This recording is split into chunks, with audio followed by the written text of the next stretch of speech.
Olá, na nossa aula de hoje vamos abordar de uma forma sintética os principais pontos da teoria psicossexual de Sigmund Freud, que foi o fundador da psicanálise. Ahm, Vamos tentar responder às seguintes questões abordadas na nossa aula. Quem foi Freud e qual a importância da sua teoria?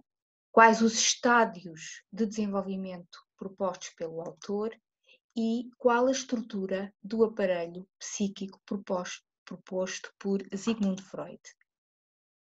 E aqui temos Freud portanto, já na terceira idade.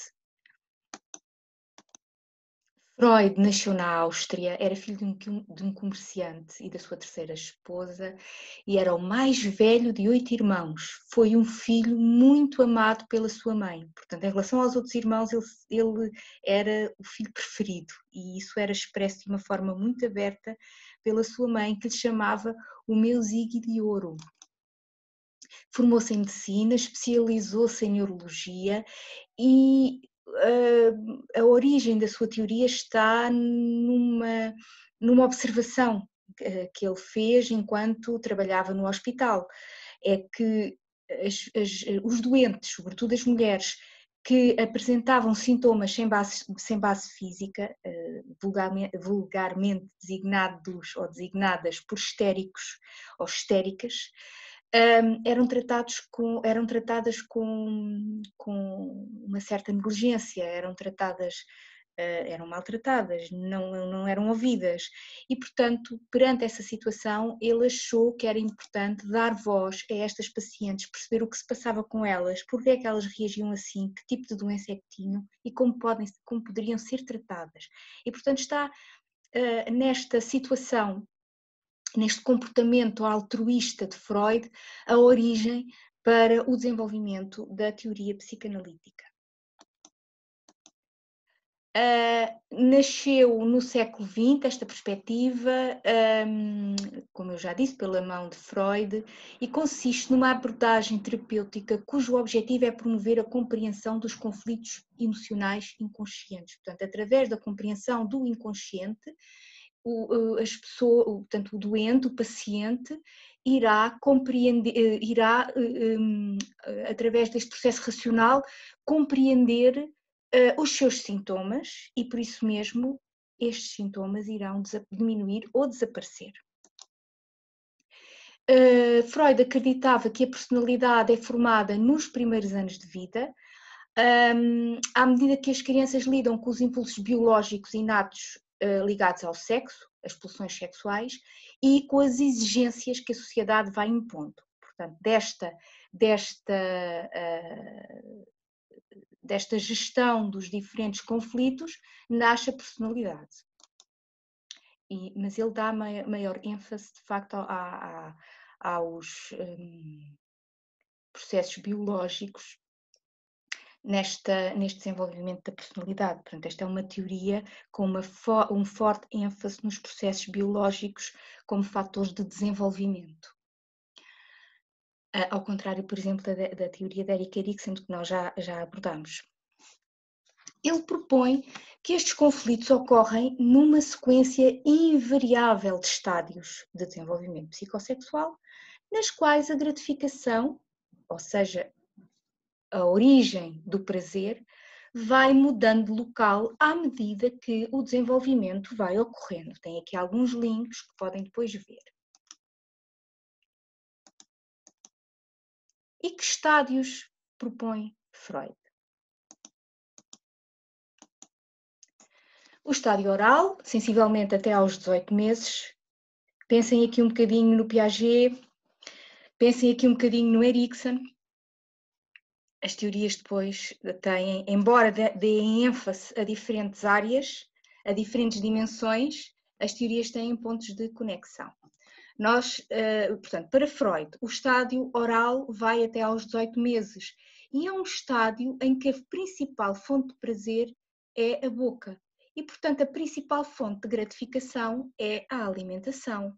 Se pensarem em Piaget, nesta fase, portanto, até aos 18 meses, 2 anos, tem o período sensório-motor, em que o desenvolvimento cognitivo é feito sobretudo através da locomoção e através dos sentidos. E se pensarem em Erikson,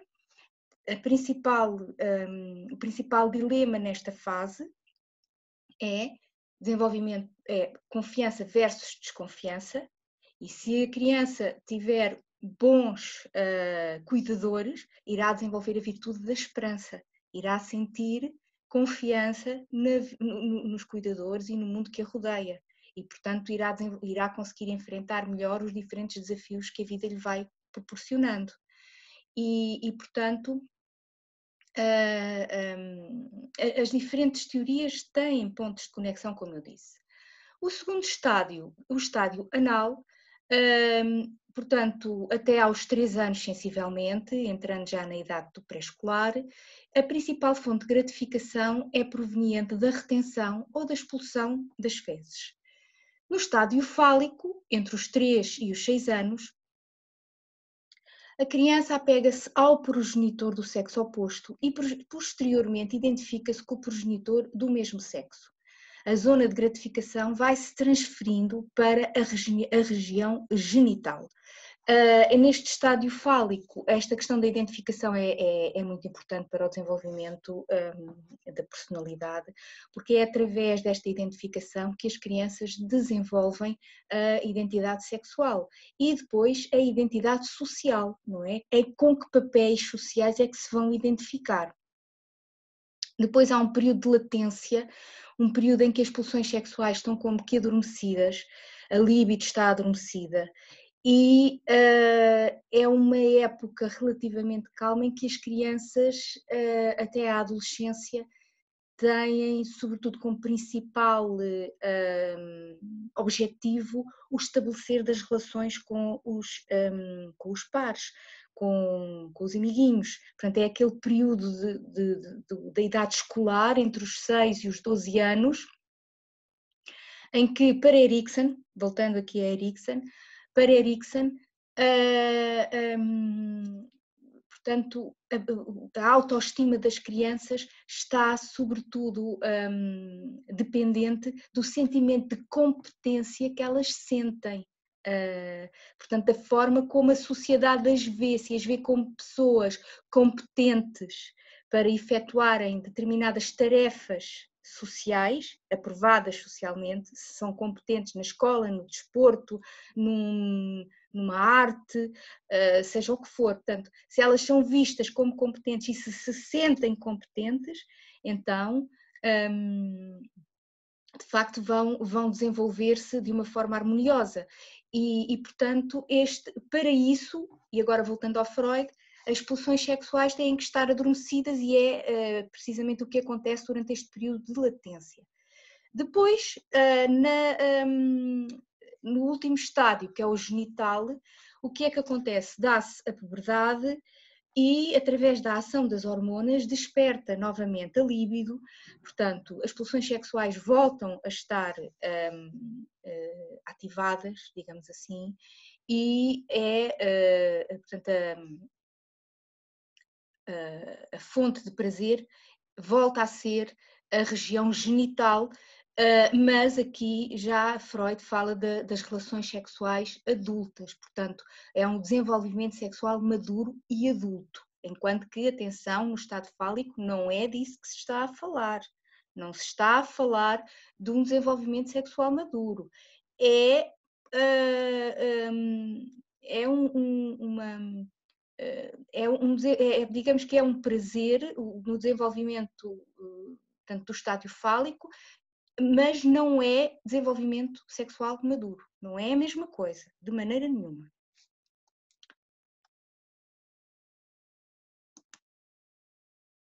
Portanto, Freud considerava os 3 primeiros estádios cruciais. Ele considerava que se nos 3 primeiros estádios as crianças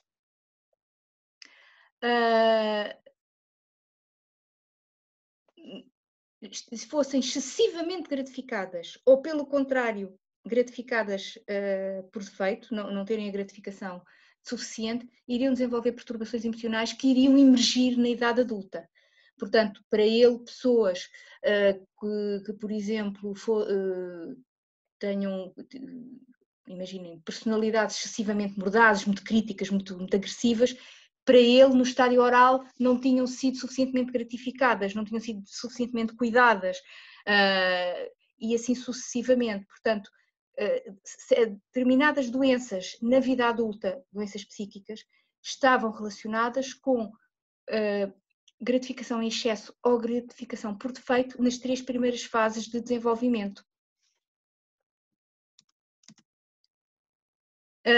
Consciente, inconsciente, pré-consciente, pulsão de vida e pulsão de morte são alguns conceitos importantes na teoria de Freud. Consciente é a parte da vida psíquica que está acessível à nossa consciência. Pré-consciente são alguns elementos do inconsciente que não estão completamente submersos, podem aceder à consciência. Inconsciente são elementos instintivos, nunca são acessíveis à consciência. Nós não, para Freud, não temos noção, não temos consciência daquilo que o nosso inconsciente realmente pretende. São elementos reprimidos, são elementos censurados e estão sempre submersos. Para Freud, uma pulsão tem sempre a sua fonte numa excitação corporal, num estado de tensão, e consiste numa energia para que o organismo tente atingir um objetivo. Pulsão de vida são as pulsões sexuais e de autoconservação, são as pulsões da vida, e as pulsões da morte são o seu contrário, e consistem na tendência de destruição de si próprio e dos outros. E o ser humano, portanto, vai, ao longo do seu desenvolvimento, tentando encontrar um equilíbrio entre as pulsões da vida e as pulsões da morte. Portanto, estão sempre o desenvolvimento da personalidade, segundo Freud, está sempre ao longo da vida e sobretudo ao longo da vida adulta a tentar encontrar um equilíbrio entre estas pulsões contraditórias, não é? Completamente contraditórias. É uma guerra, é um desafio. Pulsões da vida e pulsões da morte. E como é que se estrutura o aparelho psíquico, segundo este autor? Ele propõe 3 instâncias hipotéticas. Já vimos ali atrás algumas definições. E quais são estas instâncias? O id, o ego e o superego. O id é o inconsciente. É uma fonte de impulsos e desejos que se encontram presentes desde o nascimento. É tudo o que nós temos de herdade, são os nossos instintos provenientes da organização física, e aqui encontram uma primeira expressão psíquica. Esta instância do aparelho psíquico rege-se pelo princípio do prazer, que é a gratificação imediata. Eu quero, eu tenho, tenho que ter. Não é? Tem que ter, logo, imediatamente, princípio do prazer. O ego gere-se, rege-se pelo princípio da realidade, porque ele pretende autoconservar-se. Ele toma consciência dos estímulos, armazena experiência sobre esses estímulos, evita os estímulos que não lhe interessam, que são mais agressivos, e confronta aqueles que são mais moderados, tentando adaptar-se ao meio. Modifica o mundo a seu favor. Portanto, ele procura, por um lado, reger o id, por outro, reger o superego. E o superego emerge por volta dos 5, 6 anos, quando a criança se identifica com o progenitor do mesmo sexo. E é da continuidade da relação entre a criança e os pais que emerge esta instância psíquica, porque o superego emerge, como referi, através da relação com os pais. É através da relação com os pais que são ensinadas, tanto de forma direta como por modelagem, as regras da sociedade. E o superego é isto, são as regras da sociedade, é o não posso fazer. O id é eu quero, o ego é eu vou tentar planear, alcançar alguma coisa, e o ego e o superego é será que podes fazer isso? Será que podes atingir esse objetivo? Se calhar não podes. São as regras da sociedade, são as normas. E, portanto, também não é por acaso que ocorre o superego nesta altura, porque para além da identificação com os pais, reparem que do ponto de vista de Piaget, se bem se lembrarem da nossa aula sobre o raciocínio moral, nesta altura temos, começa a emergir o raciocínio moral heterónomo, começa a existir menos egocentrismo no raciocínio da criança e por isso ela consegue perceber a perspectiva dos outros e consegue perceber muitíssimo melhor as noções de bem e de mal.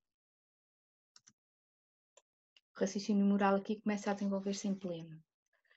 É preciso ver que aqui é importante adicionar também esta noção que a influência parental aqui não é só composta pela personalidade dos pais, mas também pela influência da família, pelas tradições familiares, pelas exigências do meio social e cultural em que a criança está inserida. O superego abrange todas estas influências e também acolhe, para além dos pais e ao longo do desenvolvimento da criança, todos os outros modelos de autoridade. O superego, no fundo, é isto, são os modelos de autoridade sintetizados de uma forma psíquica. E abrange também, então, professores, educadores, modelos públicos respeitados pela sociedade. Tem aqui alguns esquemas que sintetizam o que foi dito anteriormente e alguns vídeos depois, se quiserem aprofundar ou rever algumas destas informações. Para Freud, o método por excelência de aceder ao inconsciente é através da interpretação dos sonhos. E o sonho é, para Freud, a realização de um desejo. E a função primordial do sonho é guardar o sono, portanto, permitir que o sono se prolongue. Por isso é que muitas pessoas têm sonhos, por exemplo, sonham que vão comer um grande banquete, mas o seu organismo está faminto, tem fome, comer um pouco ao jantar e durante a noite tem fome. Então o nosso aparelho psíquico desenvolve um sonho para que o sono continue e a pessoa sonha que está a comer um banquete e não acorda. Ou, por exemplo, aqueles sonhos em que as pessoas incorporam o barulho do despertador e transformam-no em algo como música. Por exemplo, sonham que estão sentados a ouvir música e na realidade é o despertador que está a tocar furiosamente e elas não acordam, ou pessoas que estão a sonhar que vão à casa de banho durante a noite, sobretudo crianças, sonham que vão à casa de banho, na realidade têm imensa vontade de ir à casa de banho e continuam a dormir porque o sonho concretizou o seu desejo, não é? E transformou um impulso físico, transformou em algo psíquico que permite que o sono permaneça. E para Freud, para além do sonho, ser um guardião do sono e ser a porta de entrada para o inconsciente, portanto, é a porta de entrada para o inconsciente e por isso mesmo pode formar-se por dois motivos. Um impulso inconsciente ou reprimido, como vimos anteriormente, se é inconsciente, se está reprimido, se está no inconsciente, não tem acesso à consciência e é através dos sonhos que se tem acesso a estes impulsos que podem lá estar escondidos. Ou então um objetivo, algo que a pessoa quer alcançar, uma aspiração da vigília, algo que nós, enquanto estamos acordados, queremos alcançar, pretendemos alcançar, ou não estamos a conseguir resolver por algum motivo. São os sonhos sobretudo provenientes do superego. O impulso, o número 1 são sonhos são provenientes do id, do inconsciente. O 2 são sonhos provenientes do superego. Todos nós já tivemos a experiência de quando vamos dormir, temos um problema, temos uma situação qualquer que não conseguimos resolver, vamos dormir e no outro dia a seguir parece que a solução aparece-nos como por magia, ou às vezes até aparece durante um sonho, temos um sonho assim muito extravagante e de repente aparece-nos a solução, porque o nosso cérebro continua a trabalhar e resolve-nos muitas vezes os problemas que nós conscientemente não conseguimos resolver. É uma outra instância do aparelho psíquico para Freud. E, portanto, também para Freud, o sonho traz à luz conteúdos arcaicos dos antepassados do sonhador e reproduz com frequência impressões da primeira infância, da nossa primeira infância. Portanto, lá está certos estímulos e certas situações que ficam reprimidas no inconsciente. Nós não, como já falámos, não temos consciência destas situações e, portanto, depois aparecem-nos quando certos acontecimentos da nossa vida os desencadeiam. No nosso dia a dia vamos nos confrontando com situações e que depois às vezes estão ligadas a outros acontecimentos dos quais não temos consciência, e os sonhos fazem-nos emergir. Isto segundo Freud. Para Freud, a forma de tomar consciência destes impulsos e a forma de tomar consciência do inconsciente é fazendo um registro regular dos sonhos através de um diário de sonhos que depois são analisados. Então, em síntese,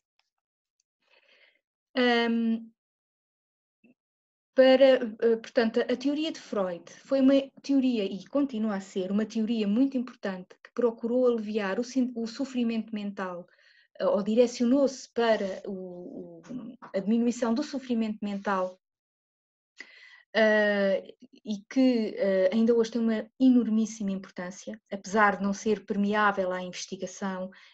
Portanto, os seus críticos, os seus detratores, uma das coisas que dizem, que criticam é: mas como é que é possível? Quer dizer, não há qualquer base científica para esta teoria, e é verdade, não há base científica, portanto, temos que sempre ter isso em mente, não é? Esta teoria explica comportamentos aparentemente irracionais, portanto, que são provenientes do inconsciente. Também foi muito importante e continua a ser porque focou o desenvolvimento emocional da criança e não apenas o desenvolvimento cognitivo. Posteriormente, Erikson também focou essas questões, mas Erikson foi um aluno de Freud. Portanto, Freud foi quem abriu o caminho para, para o estudo e a análise do desenvolvimento emocional das crianças. E também foi ele que abriu o caminho para a importância dos primeiros anos de vida no desenvolvimento psíquico saudável. Embora dê um ênfase muito grande ao desenvolvimento biológico, aos fatores biológicos do desenvolvimento, e, por exemplo, levou a questões como, por exemplo, estou-me a lembrar aqui de uma questão, durante muito tempo, pensou-se, e quando eu digo pensou-se, pensaram os médicos, os técnicos de saúde, por influência da psicanálise, por influência de Freud, das teorias freudianas, que as crianças que sofrem de autismo sofriam de autismo porque as mães não eram suficientemente calorosas, eram chamadas as mães frigorífico. Portanto, durante muito tempo, problemas como o autismo, que têm uma origem genética, eram atribuídas aos comportamentos das mães. Agora, imaginem o que é uma mãe ter um filho com um problema destes, não é? De ter um filho com uma perturbação do desenvolvimento e ainda por cima ser-lhe dito que a culpa era dela, e quando a culpa não é dela, nem da mãe, nem do pai, não é? Não há aqui uma componente social, emocional, familiar, do ponto de vista de se a mãe tivesse abraçado mais o filho em bebê, o filho não era autista. Isso é perfeitamente impensável. E durante muito tempo as mães eram denominadas, as mães de crianças autistas eram chamadas as mães frigoríficas. Portanto, as teorias são importantes, as teorias ajudam-nos a percepcionar e a perspectivar os comportamentos, mas as teorias têm que ser sujeitas à análise crítica e têm que ser vistas pelo prisma da ciência. Uma das grandes críticas feitas à teoria freudiana é o facto de não ser permeável à investigação científica. No entanto, e apesar disso, continua extremamente influente. Está bem? É uma teoria muito influente. E pronto, temos aqui uma síntese da teoria, tem aqui alguma da vossa bibliografia e pronto, até à próxima.